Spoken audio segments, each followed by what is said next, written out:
Drop. Sit. Sit. Sit. Back.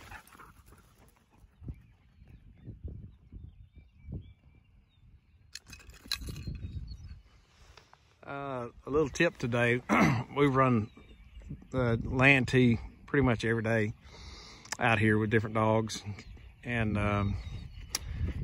one thing that some people might not realize, here, come here, hold it, sit. Kind of wet and muddy out here today. Good boy. Sit. Is that the wind changes every day on your tee pattern. So today we've got a wind that's actually blowing off of our left pile here, and the other day we had a wind that was blowing off of our right pile. So if you're not aware of where the wind's blowing, be aware, because it's going to make it some casts more difficult for you.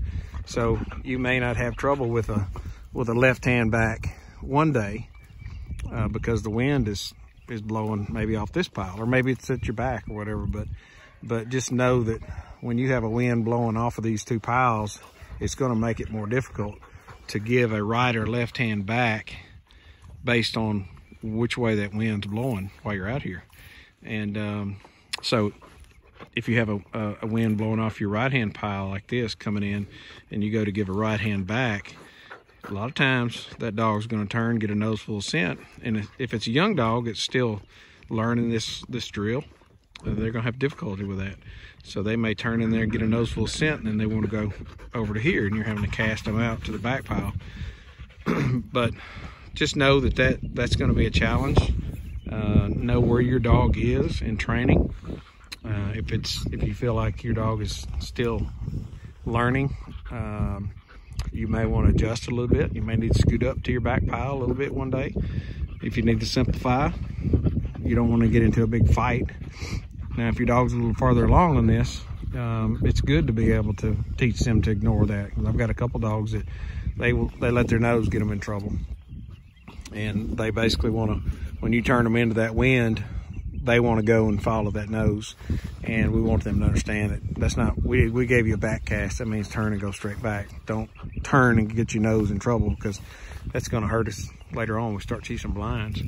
So just know where your wind's blowing when you're doing this. If it's coming off this pile, know that your right hand back's going to be a little harder, and especially after you cast them over a few times over there, there's even more suction for them to want to be over there as well. So there's some opportunities for learning. If you get in a battle, take your bumpers and throw you a couple back here a little shorter and give them some success. You don't want to just sit out here and get in a fight over here with them, you know, just wanting to go back over there. So if you need to, take a bumper, throw you 3 bumpers in a pile right here short, give them some cast into that wind, show them what you want, and then after they pick them up, give them another cast and send them back to the back pile and let them see the difference. So just know that wind is going to affect how your dog does on your land tee, depending on the level of the dog. Like I said, the more advanced dogs that are about ready to finish this drill and ready to move on to the next step, they probably won't have as much trouble with it. But these dogs that are still learning to stop good and learn to cast good on it, that wind is going to come into play at some point. And so just be aware of that before you start your drill. Know which way the wind's blowing, and know that it's there, and it could affect you the way you run the drill. So have fun.